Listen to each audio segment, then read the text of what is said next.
दोस्तों, मैं हूं आपका साथी परवेज अहमद। आप देख रहे हैं द पॉलीग्राफ। कहते हैं सियासत में सब कुछ जायज़ है। कुछ ऐसा ही नज़ारा देखने को मिलता है जब इलेक्शन के दौरान बड़ी बड़ी पार्टियां उस लेवल का खेल खेलती हैं जो आम जनता की समझ से बाहर होता है। उत्तर प्रदेश के विधानसभा चुनाव की बात की जाए तो 7 चरण जो यहाँ पे हुए बहुत ही शांतिपूर्ण ढंग से निपट गए हैं। लेकिन जैसे ही सो कॉल्ड गोदी मीडिया ने टेलीविज़न के ऊपर एग्जिट पोल पेश किया अपना, और बनारस की एक घटना हुई, उसके बाद जो समाजवादी पार्टी के राष्ट्रीय अध्यक्ष अखिलेश यादव का एक बयान आया, उसके बाद से ही सियासी उबाल आ गया है। इसीलिए अगर हमने वोट दिया है तो मैं अपने नौजवानों से, किसानों से और आम लोगों को कहूंगा कि उतनी हमारी जिम्मेदारी बनती है कि वोट को हम बचाएं। अगर वोट नहीं गिना जाएगा तो लोकतंत्र कहां जाएगा? और ये लोकतंत्र की आखिरी लड़ाई है। मैंने कई बार कहा कि उत्तर प्रदेश का चुनाव लोकतंत्र की आखिरी लड़ाई है। इसके बाद तो जनता को क्रांति करनी पड़ेगी, तभी बदलाव आएगा। और मैं अपनी पार्टी के लोगों से कहूंगा कि जब तक काउंटिंग न हो जाए तब तक कम से कम ये नजर रखें और लगातार निगरानी रखें कि कैसे वोट बचाया जा सकता है, कैसे जहां पर मशीनें रखी हैं कोई किसी का आना जाना ना हो। बाराबंकी में भी आज जबरदस्त तनाव देखने को मिला, जहां समाजवादी पार्टी के कार्यकर्ताओं का पुलिस अधिकारियों से जबरदस्त तरीके से नोकझोंक हुई। मामला धीरे धीरे बहुत पेचीदा होता जा रहा है। अगर कहीं भी कोई इस टाइप की घटना, संदेह की घटना हुई या अफवाह फैली तो बड़ा टकराव हो सकता है, और ये टकराव सपाइयों का पुलिस के बीच होता दिख रहा है। यहाँ पे माहौल खराब हो चुका है। चरण के शानदार मतदान के बाद, समाजवादी पार्टी की बढ़ती हुई ताकत के बाद, देश के सबसे नौजवान नेता, ऊर्जावान नेता, हम सबके नेता अखिलेश यादव जी की बहुमत की सरकार बनते देख भारतीय जनता पार्टी बौखला गई है। चाहे बरेली हो, चाहे सुल्तानपुर, चाहे सोनभद्र, चाहे बनारस, जो कल ईवीएम मशीन जिस तरीके देखी गई, कहीं वीवीपैट पन्ने देखे गए, ये कभी लोकतंत्र में ऐसा हुआ है? भारतीय जनता पार्टी लोकतंत्र की हत्या करना चाहती है। समाजवादी पार्टी किसी कीमत पर लोकतंत्र की हत्या नहीं होने देगी। समाजवादी पार्टी नेता ने कहा है कि लोकतंत्र बचाने के लिए हम हर तरीके से तैयार हैं। पूरी जनता समाजवादी पार्टी के साथ है। बड़ा दुर्भाग्य की बात है, जब भारतीय जनता पार्टी पर सारी रिपोर्ट पहुंच गई कि बहुमत की सरकार अखिलेश जी बनाने जा रहे हैं, तो कुछ अधिकारी इस परिणाम को प्रभावित करना चाहते हैं। लेकिन हमने अपील की है, जो अच्छे अधिकारी हैं, अच्छे पत्रकार हैं, किसान, नौजवान, गरीब, महिलाएं, सब जिन्होंने मत दिया भारतीय जनता पार्टी के खिलाफ इसको हटाने के लिए, वो सब निकल कर आवें, लोकतंत्र बचाने में हमारा सहयोग करें।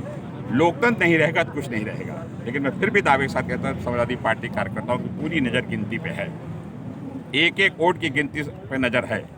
जो निर्देश प्राप्त हो, हम लोग अनुशासन में रहते हुए कल यहाँ पर रहेंगे और समाजवादी पार्टी के पक्ष में जो मतदान उसकी गिनती कराएंगे, और शाम होते होते पूरे प्रदेश संदेश जाएगा समाजवादी पार्टी तक, ये जी मुख्यमंत्री बनने जा रहे हैं और 6 सीट हमें यहाँ जीतने जा रहे हैं। हालांकि जिला प्रशासन के द्वारा बहुत जबरदस्त कोशिश की जा रही है, लेकिन हम सबसे पहले चर्चा करेंगे एग्जिट पोल की जमीनी हकीकत क्या है। टीवी पे जो एग्जिट पोल दिखाए गए हैं उसके अकॉर्डिंग बाराबंकी में लगभग 4 सीटें भारतीय जनता पार्टी आसानी से जीतती हुई दिख रही है, और 2 सीटों पे समाजवादी पार्टी जीत हासिल कर सकती है। लेकिन अगर आप हकीकत में बात करिए, जो बाराबंकी की हकीकत है, जहाँ पे हम लोग पिछले 2 दशक से पत्रकारिता कर रहे हैं, लोगों से जुड़े हुए हैं, राजनीतिक पार्टियों से जुड़े हुए हैं, इस चुनाव की पूरी कवरेज विधानसभा वाइज हम लोगों ने देखी है।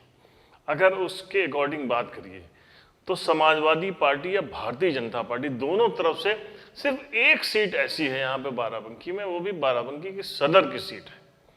उसके ऊपर कहा जा रहा है कि वो सीट लगभग क्लियर नजर आ रही है कि वो भारतीय जनता पार्टी वो सीट नहीं जीत पाएगी, और वो सीट जा सकती है समाजवादी पार्टी के झोली में, जो कि पिछली बार भी उस लहर में भी सपा ने जीती थी। पिछले 7 में से 5 चुनाव समाजवादी पार्टी वहाँ इस सदर की सीट से जीत चुकी है, क्योंकि वहाँ पे बड़ा ज़बरदस्त इक्वेशन पड़ता है। उसको जो यहाँ पे वो जातियों का समीकरण है, उसको तोड़ पाना किस भारतीय जनता पार्टी या किसी भी दल के लिए बड़ा मुश्किल हो जाता है। उसके अलावा यहाँ पर किसी भी सीट पे कोई भी पार्टी का प्रत्याशी दावा नहीं कर सकता है कि वही जीत रहा है। हालत तो ये है कि अगर सदर सीट की बात की जाए तो आप सपाइयों से भी बात करेंगे या भाजपाइयों से भी बात करेंगे तो ऑफ द रिकॉर्ड वो ज़रूर आपसे बता देंगे कि ये सीट समाजवादी पार्टी के झोली में जाती दिख रही है। भाजपा के बड़े बड़े नेता भी ये बात मान रहे हैं। लेकिन इसके अलावा आप अगर बात करिए तो हम सबसे पहले कुर्सी विधानसभा की बात करते हैं। कुर्सी विधानसभा में इस बार एक नई लीडरशिप तलाश की जा रही थी और वहाँ पे पूर्व केंद्रीय मंत्री बेनी प्रसाद वर्मा के सुपुत्र राकेश वर्मा जो वहाँ पे चुनाव लड़ने गए थे, तो कहा जा रहा था कि कुर्मी यहाँ लीडरशिप तलाश कर रहा है और राकेश वर्मा एक बड़ी जीत हासिल करेंगे और उस सीट पे जो वहाँ के मौजूदा विधायक थे, सिटिंग एमएलए साकेन वर्मा, उनकी जबरदस्त खिलाफत हो रही थी, उन्हीं की पार्टी के लोग बुराई कर रहे थे। लेकिन जैसे ही चुनाव आया और चुनाव की मतदान की तिथि नज़दीक आती गई, वहाँ का चुनाव टफ होता चला गया और अब ये कहा जा रहा है कि जो है राकेश वर्मा को उस तादाद में कुर्मी मतदाता नहीं मिला है, बल्कि 50% से ज़्यादा जो है अंदाज़ा लगाया जा रहा है कि 50-60% वोट जो है वो भाजपा के साकेन वर्मा के पक्ष में गए। अगर ये ऐसा हकीकत है तो आप समझ लीजिए वहाँ बहुत टफ लड़ाई होने वाली है, करीबी लड़ाई वहाँ देखने को मिलेगी। सपाई मान रहे हैं इस बात को और भाजपाइयों के दृष्टिकोण से अगर देखा जाए तो भाजपाइयों को जो दावा है वो सबसे ज़्यादा उनको लग रहा है कि वो दरियाबाद विधानसभा सीट है, वो वहाँ पे उनकी सबसे मजबूत सीट है जो वहाँ से वो चुनाव फिर से जीत सकते हैं। पिछला चुनाव बहुत बड़े मार्जिन से वहाँ पे भारतीय जनता पार्टी के सतीश चंद्र शर्मा ने जीता था, लेकिन इस बार हालत उनकी भी खराब है। 1 महीना पहले वहाँ पे चुनाव लड़ने पहुंचे थे, सीट बदली गई थी अरविंद कुमार सिंह गोप और ज़बरदस्त टकराव हो गया है। आप भाजपा ये तो कहते मिलेंगे आपको कि वो सीट हम जीत रहे हैं, लेकिन दावा वहाँ भी नज़र नहीं आ रहा है। इसके अलावा आप जैतपुर अगर विधानसभा में चले जाएंगे तो जैतपुर विधानसभा के जो वहाँ पे ज़बरदस्त चुनाव देखने को मिला। पीएल पुनिया के सुपुत्र, कांग्रेसी नेता जो पीएल पुनिया है, उनके सुपुत्र तनुज पुनिया ने हालत खराब कर दी है समाजवादी पार्टी की। त्रिकोणीय चुनाव हुआ है वहाँ पे कहा जाता है कि सपा भी वो चुनाव जीत सकती है और भाजपा भी चुनाव जीत सकती है। तनुज के लिए बहुत कम लोगों का ये कहना है कि तनुज जीत सकते हैं, लेकिन सपा और भाजपा, लेकिन कोई दावा वहाँ नहीं है। बिल्कुल एकदम नेक टू नेक चुनाव हो रहा है। यही हाल हैदरगढ़ का है। हैदरगढ़ में भी बिल्कुल क्लोज लड़ाई हो रही है। अब रामनगर में आ जाइए। रामनगर में इस बार फरीद महमूद किदवाई पूर्व मंत्री हैं, वो पहुंचे थे, 2 बार वहाँ से विधायक रह चुके हैं। जब वो पहुंचे तो कहा गया उनको बड़ा अच्छा कॉम्बिनेशन में वहाँ पे मिल गया है। उनके साथ मुस्लिम था ही, यादव था ही, उनको वहाँ ठाकुर वोट भी अच्छे तादाद में मिला है अरविंद सिंह गोप की वजह से। और राकेश वर्मा का जो कुर्मी वोट था, राकेश वर्मा की वहाँ मीटिंग भी हुई थी, उसकी वजह से उनको कुर्मी वोट मिल गया। लेकिन ये सब दावे अभी तक बिल्कुल कोई कन्फर्मेशन नहीं है, हवा हवाई है, क्योंकि वहाँ भारतीय जनता पार्टी ने शरद अवस्थी ने ज़बरदस्त टक्कर दी है। एकदम क्लोज चुनाव है, किसी को नहीं पता। आप जो रामनगर के बड़े बड़े पुराने पंडित हैं, राजनीतिक पंडित हैं, उनको नहीं पता है कौन जीतने जा रहा है। इतनी क्लोज लड़ाई हो रही है। तो ये हालात हैं बाराबंकी के। लेकिन जो एग्जिट पोल बता रहे हैं, अब एग्जिट पोल का खेल क्या है देखिए, इसमें कोई शक नहीं है कि जो सो कॉल्ड गोदी मीडिया जिनको कहा जाता है, बड़े बड़े चैनल के जो लोग हैं, उनका झुकाव एकदम देखने को मिल रहा है बहुत लंबे अरसे से भारतीय जनता पार्टी की तरफ। वजह क्या है? वजह आपको तलाशनी होगी, लेकिन झुकाव दिख रहा है। और ऐसा नहीं कि जो है एग्जिट पोल सच नहीं हुए हैं, एग्जिट पोल भी सच हुए हैं, लेकिन कई बार बहुत मात भी खाई है। और इस बार सबसे बड़ी अग्नि परीक्षा जो है वो इन्हीं बड़े बड़े चैनल्स पे बैठे हुए जो लोग हैं, जिनको कहा जाता है जिनका झुकाव सरकार की तरफ रहता है, उनकी भी। और सोशल मीडिया पे जो बहुत बड़े बड़े दावे करते हुए जो कुछ बड़े रिपोर्टर्स हैं जिन्होंने मेन स्ट्रीम से हट के अपने जो है यूट्यूब पे चैनल बनाए थे, उनको भी ज़बरदस्त तरीके से इस बार पब्लिक ने सराहा है, उनको ज़बरदस्त सपोर्ट मिला है। उनकी भी अग्नि परीक्षा, लेकिन सबसे ज़्यादा अग्नि परीक्षा इस बार जो है उससे गुजरना पड़ेगा, और वो है मेन स्ट्रीम की जो मीडिया है, टेलीविज़न की जो मीडिया है, अखबार जो है, जो बिछे जा रहे हैं इस बार भारतीय जनता पार्टी वो। और इसके पीछे क्या कहा जा रहा है कि बड़ा लॉजिक है, सट्टा बाजार। सट्टा बाजार भी एक बड़ा कारण है, ज़बरदस्त सट्टा लग रहा है, और इस तरीके से सबसे ज़्यादा सट्टा जो है वो भारतीय जनता पार्टी के प्रत्याशियों पे जीत का लग भी रहा है, इसमें कोई दो राय नहीं कहा जा रहा है। दूसरी तरफ समाजवादी पार्टी, एक घटना हुई है बनारस में, और हो सकता है कि वो घटना सही भी हो या गलत हो, ये बेहतर, लेकिन वहाँ के डीएम ने सफाई दी है कि वो जो है वो ट्रेनिंग वाली भी चुनाव के अगले दिन ले जाना, एक बड़ी ब्लेंडर है और थोड़ी बहुत बेईमानी होती भी रही है। पिछली भी सरकारें जो सब रही हैं उनके भी उसमें थोड़ा बहुत होता रहा है, लेकिन ये कहना कि सब जगह बेईमानी हो जाएगी ये बड़ा मुश्किल है, ऐसा नहीं, संभव नहीं है।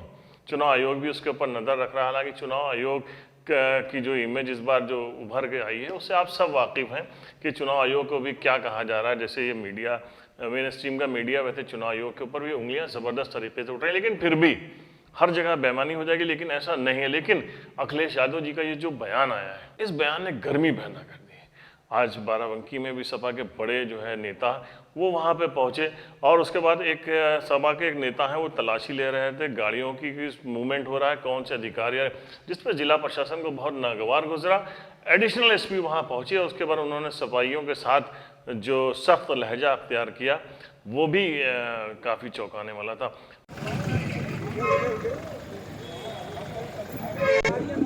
वो नहीं कह रहा, मिलने के लिए कह रहे हैं ना।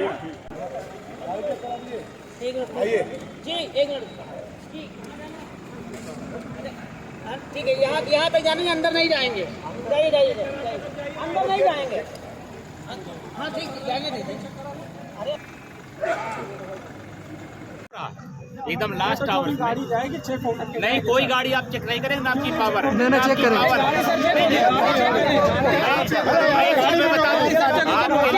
आपके लोग स्ट्रांग रूम में बैठे हुए हैं। मेरी बात आप सुनिए ना, आपके हर आदमी स्ट्रांग रूम में बैठे हुए हैं। हमारा मूवमेंट आप रोक नहीं सकते, ये गलत तरीका है। ईवीएम का स्ट्रांग रूम पूरी तरह से सील्ड है, सीपीएफ के कब्जे में है और आपके लोग बैठे हुए हैं। फिर आपको किस बात की डर है जो हमारा मूवमेंट आप रोक रहे हैं? क्यों रोक रहे हैं बताइए। जो मैं कह रहा हूँ, मैं बाराबंकी से मतलब हमें है। सुनिए तो हर जगह पे यही पोजीशन, हमें बाराबंकी से मतलब है, हम हर जगह नहीं जानते, हम हर जगह नहीं जानते। मैं बाराबंकी जानता हूँ। नहीं, गाड़ी नहीं चेक होगी, आप अधिकृत नहीं, एकदम गलत तरीका होगा। सबको हटाइए।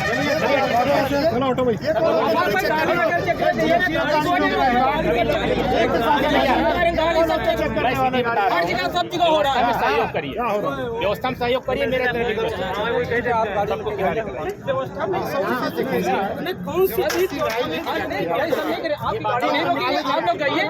गाड़ी नहीं रोकेंगे, गाड़ी चेक करने कोई शंका नहीं बनी। नहीं, शंका कहाँ बनी? पूरे बाराबंकी पे शंका बनी। हम तो अपने जिम्मेदार है ना, हम तो अपने जिम्मेदार है ना। आप बनारस जाके धरना दीजिए, हमें क्या दिक्कत? हम तो लेकिन इन सब के बीच माहौल गर्म होता जा रहा है। एकदम साफ दिख रहा है कि बहुत तनाव की स्थिति रहेगी। इसीलिए जिला प्रशासन ने बाराबंकी की जो नवीन मंडी स्थल है जहाँ पे कल काउंटिंग होनी है उसको काफ़ी सख्त रवैया अपनाया है। वहाँ का डाइवर्जन कर दिया है, कोई गाड़ी पैदल तक उधर से नहीं जा सकेंगे सिवाय मीडिया और उसमें जो लगे हुए चुनाव में जो लगे हुए एजेंट होंगे या सरकारी मशीनरी, उसके अलावा कोई भी रामनगर तिराहा से अंदर प्रवेश नहीं कर सकेगा। बड़ा सख्त जो है वहाँ पे पुलिस का पहरा रहेगा। इसीलिए लेकिन जो सपाइयों ने कहा है कि डंडे लेके वहाँ पहुँचे, ये वैसे तनाव की स्थिति दिख रही है। देखना है इन सबके बीच में कल का माहौल क्या रहता है, लेकिन एकदम तय है कि परिणाम चौंकाने वाले ही रहेंगे, वो किसी के भी हक में हो। जय